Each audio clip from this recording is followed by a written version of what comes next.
Hello friends, welcome back to my channel. दोस्तों, सबसे पहले तो आपको अगेन सॉरी कि वीडियो में बहुत ज़्यादा गैप हो रहा है, लेकिन मैं आगे से कोशिश करूँगी कि ऐसा ना हो। और इसके पहले मैंने पॉलिटी की जो घटना चक्र बनाई थी वो कंप्लीट हो चुकी है, तो इसके एक मास्टर वीडियो आपको संडे तक प्रोवाइड कर दी जाएगी। इसके अलावा आपको डिस्क्रिप्शन में टेलीग्राम लिंक दिया हुआ है, वहाँ से जाकर टेलीग्राम चैनल को फॉलो कर लीजिए, क्योंकि आपको मंडे तक जितने भी अभी तक की वीडियोस बने हैं उन सब की पीडीएफ भी वहाँ पे प्रोवाइड कर दी जाएगी। तो चलिए आज से शुरू करते हैं विश्व का भूगोल।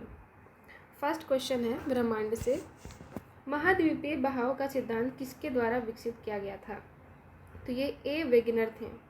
महाद्वीपीय बहाव का सिद्धांत एल्फ्रेड वेगनर द्वारा विकसित किया गया था। वेगनर के अनुसार लगभग 20 करोड़ वर्ष पहले पैंजिया का विभाजन आरंभ हुआ था। पैंजिया पहले दो बड़े महाद्वीप पिंड थे, लॉरेशिया और गोंडवाना लैंड, क्रमशः उत्तरी और दक्षिणी भूखंड के रूप में विभक्त हुआ था। नेक्स्ट, हमारी आकाशगंगा के केंद्र की परिक्रमा करने में सूर्य को कितना समय लगता है? तो ये 25 करोड़ वर्ष लगता है। नेक्स्ट, और इस परिक्रमा की अवधि को कॉस्मिक ईयर या ब्रह्मांड वर्ष कहते हैं। हमारे अंतरिक्ष में कितने तारामंडल हैं? तो ये 88 हैं। नेक्स्ट, क्वेश्चन नंबर 4, जिस तारामंडल के तारे ध्रुव तारे की ओर संकेत करते हैं वो है, उसको सप्तऋषि बोलते हैं।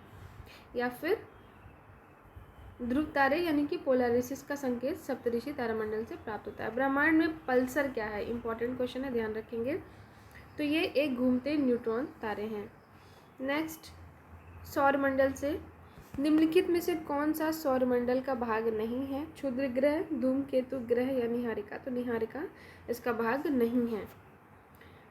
सौरमंडल में सूर्य जो कि एक तारा है और ऐसे खगोलीय पिंड सम्मिलित होते हैं जो गुरुत्वाकर्षण बल द्वारा उससे जुड़े रहते हैं, जबकि निहारिका सौरमंडल का भाग नहीं है। नेक्स्ट है, वैज्ञानिक जिन्होंने सर्वप्रथम खोज की कि पृथ्वी सूर्य के चारों ओर घूमती है, वे कौन थे? तो ये कोपरनिकस थे। नेक्स्ट, सौरमंडल का प्रधान आकाशीय पिंड कौन सा है? पृथ्वी, बृहस्पति, शनि, सूर्य या उपयुक्त में से कोई नहीं या एक से अधिक? तो आप सबको पता होगा कि सूर्य है। नेक्स्ट, निम्नलिखित में से किसके मध्य की औसत दूरी एक खगोलीय इकाई है? पृथ्वी और सूर्य, पृथ्वी और चांद, बृहस्पति और सूर्य, प्लूटो और सूर्य। राइट आंसर ऑप्शन ए, पृथ्वी और सूर्य। खगोलीय इकाई यानी एस्ट्रोनॉमिकल यूनिट पृथ्वी और सूर्य के बीच की औसत दूरी है और 1 AU is equal to 1.496 into 10⁻11 m। Next, सूर्य ग्रहण कब होता है? मोस्ट इम्पॉर्टेंट क्वेश्चन है। तो ये जब सूर्य और पृथ्वी के बीच में आता है, ध्यान रखेंगे, कंफ्यूज नहीं होना है। चंद्रमा सूर्य और पृथ्वी के बीच में आता है तब सूर्य ग्रहण लगता है। नेक्स्ट, इनमें से कौन दिखता नहीं है? चंद्र, मंगल, शुक्र, राहु? तो राहु दिखाई नहीं देता। शुक्र, सौरमंडल का सर्वाधिक गर्म ग्रह कौन सा है? तो ये शुक्र है। नेक्स्ट, इवनिंग स्टार किसको कहते हैं? ये भी शुक्र कहते हैं। भोर का और सांझ का दोनों तारा ही हम शुक्र ग्रह को कहते हैं। सौरमंडल का सबसे चमकदार ग्रह कौन सा है? शुक्र है। नेक्स्ट, इसको पृथ्वी की जुड़वा बहन भी कहते हैं। नेक्स्ट, पृथ्वी तक पहुंचने के लिए सूर्य से चला प्रकाश समय लेता है कितना? तो ये 8 मिनट लेता है। 8 मिनट 19 सेकंड एग्जैक्ट है, या फिर ओवरऑल सेकंड में देखेंगे तो 499।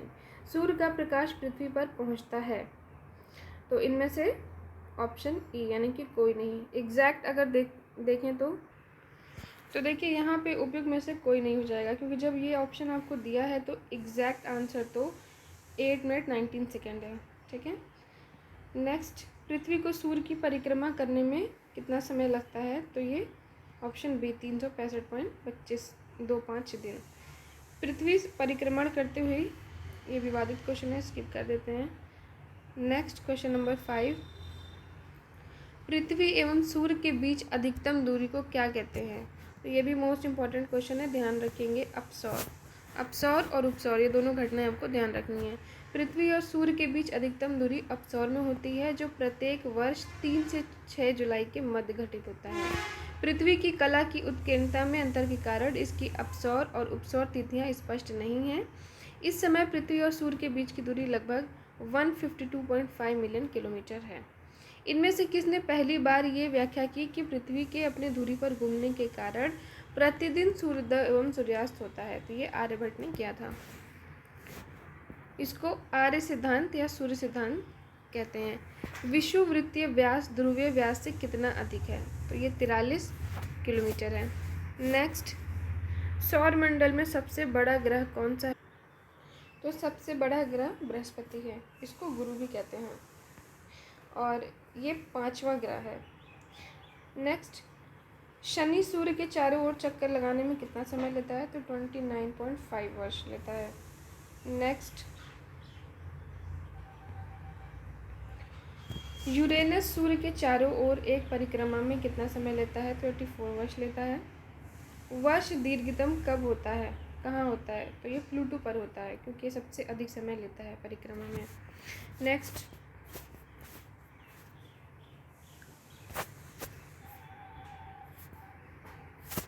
नेक्स्ट,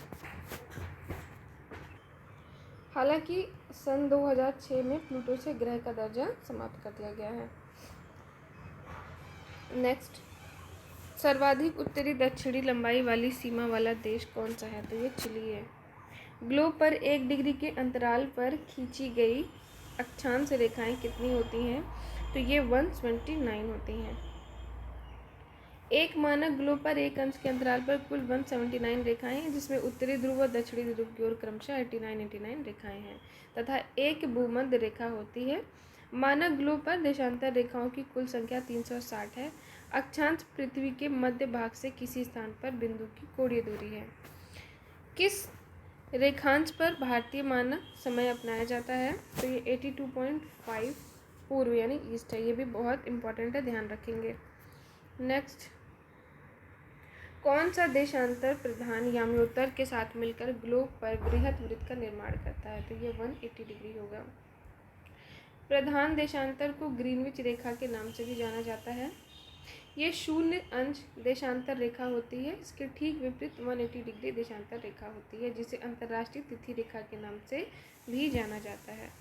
नेक्स्ट है 90 डिग्री पूर्वी देशांतर पर स्थित थिम्पू भूटान का स्थानीय समय निर्धारित कीजिए जब ग्रीनविच 0 में दोपहर 12 बजे हो। तो ये 6 हो जाएगा। 1 डिग्री देशांतर पर 4 मिनट का अंतर होता है, तो इस हिसाब से हम निकाल लेंगे। नेक्स्ट, अच्छा, एक बार परीक्षा में पूछा गया था GMT का फुल फॉर्म। सुनने में तो बहुत इजी लगता है, लेकिन बहुत लोग कंफ्यूज हो गए थे। अगर आपको इसका आंसर पता है तो कमेंट सेक्शन में कमेंट करके बताइए। नेक्स्ट है अंतर्राष्ट्रीय दिनांक रेखा खींची जाती है, तो ये प्रशांत महासागर से होकर के खींची जाती है। नेक्स्ट है किसी स्थान का मानक समय निर्धारित करने का आधार क्या होता है? तो ये प्रधान मध्याह्न रेखा है। नेक्स्ट, दक्षिणी गोलार्ध में सबसे बड़ा दिन कौन सा है? तो ये 22 दिसंबर को है। उत्तरी गोलार्ध में 21-22 दिसंबर को वर्ष का सबसे छोटा दिन, 20-21 जून को सबसे लंबा दिन। इसके विपरीत दक्षिणी गोलार्ध में 20-21 जून को सबसे छोटा दिन और 21-22 दिसंबर को सबसे बड़ा दिन होता है। उत्तरी गोलार्ध में वर्ष का सबसे छोटा दिन, तो ये 22 दिसंबर। महाद्वीपीय अलग कैसे हुए? महाद्वीप कैसे अलग हुए थे? तो ये विवर्तनिक क्रिया से हुए थे। पृथ्वी की आंतरिक परत नीफे के निर्माण में किन तत्वों की प्रचुरता है? Silica aluminium, silica magnesium, basalt और सिलिका, या फिर निकेल और फेरम? तो नीफे यानी कि निकेल और ferrum. Option D is the right answer. Geodesy वो विज्ञान है जो संबंधित है, तो ये पृथ्वी के आयाम के माप से संबंधित है। इंपॉर्टेंट है, ध्यान रखेंगे। भौगोलिक अपरदन चक्र की संकल्पना इनमें से किसने प्रस्तुत की थी? तो ये WM डेविस थे। नेक्स्ट, कोकोस प्लेट किनके मध्य पाई जाती है? मध्य अमेरिका, प्रशांत प्लेट, दक्षिणी अमेरिका, प्रशांत प्लेट, लाल सागर, फारस की खाड़ी, एशियाई प्लेट या प्रशांत प्लेट? तो right answer option A, Madhya America और प्रशांत प्लेट। वलन क्रिया किसका परिणाम है? महादेशजनक बल, भूविक्षेपीय बल, पर्वत निर्माणकारी बल या बहिर्जात बल। तो option C is the right answer. पृथ्वी के अंतर्जात बलों के अंतर्गत पर्वत निर्माणकारी बल भी आता है। इसके तहत दो प्रकार के बल कार्य करते हैं, संपीड़न और तनाव। संपीड़न बल से चट्टानों की परतें मुड़ जाती हैं जिसे वलन कहते हैं, और ऊपर उठे भाग को अपनति या नीचे धंसे भाग को अभिनति कहते हैं। ये तीनों टर्म भी ध्यान रखना है। पैंजिया से टूटे हुए दक्षिणी महाद्वीप को क्या कहते हैं? ये गोंडवाना लैंड है। नेक्स्ट, भूपटल के टुकड़े मेंटल में गति द्वारा निरंतर धीमी गति से प्रवाहित होते हैं। इस सिद्धांत को क्या कहा जाता है? तो इस सिद्धांत को प्लेट टेक्टोनिक सिद्धांत कहते हैं। नेक्स्ट, संयुक्त राज्य अमेरिका का रस्ट बाउल निम्नलिखित में से किस प्रदेश से संबंधित है? तो रस्ट बाउल या रस्ट बेल्ट एक भौगोलिक क्षेत्र है जो पहले एक विनिर्माण या औद्योगिक हब था, लेकिन अब गिरावट के चरण में है क्योंकि विनिर्माण केंद्र कई देशों में स्थानांतरित हुए हैं। तो इसका राइट आंसर ऑप्शन ए हो जाएगा, यानी कोई नहीं।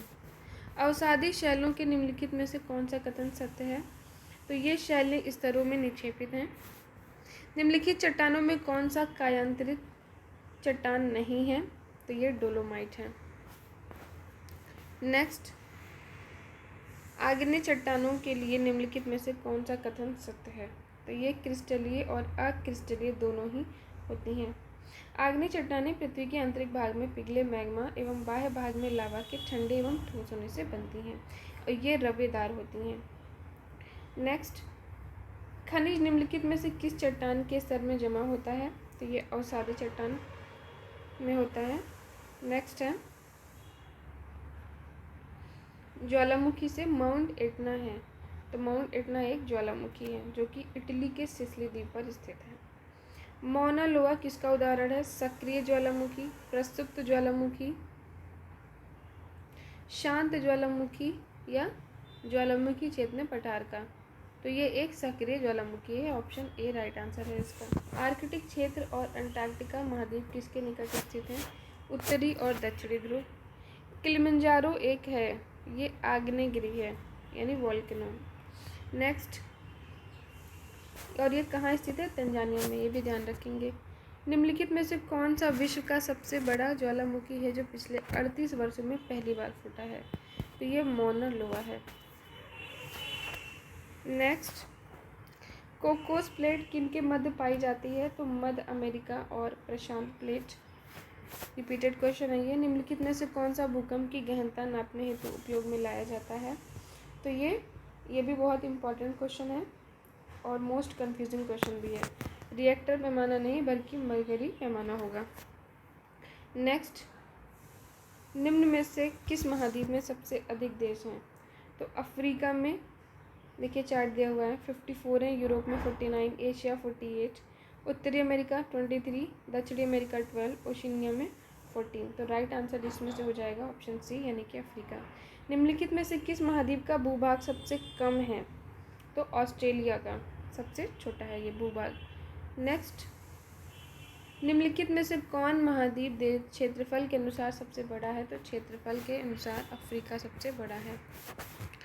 नेक्स्ट, लगातार नई परत जोड़ने वाली प्रक्रिया निम्नलिखित में से कौन सी है? तो ये समुद्र तल का फैलाव है। दोस्तों आज के लिए इतना ही। एक और क्वेश्चन आप कमेंट करके बताइए कि पॉपुलेशन के अकॉर्डिंग कौन सा महाद्वीप सबसे बड़ा है? कमेंट सेक्शन में बताइएगा। आज के लिए इतना ही, कल फिर मिलेंगे इस वीडियो में। Thank you so much for watching my video.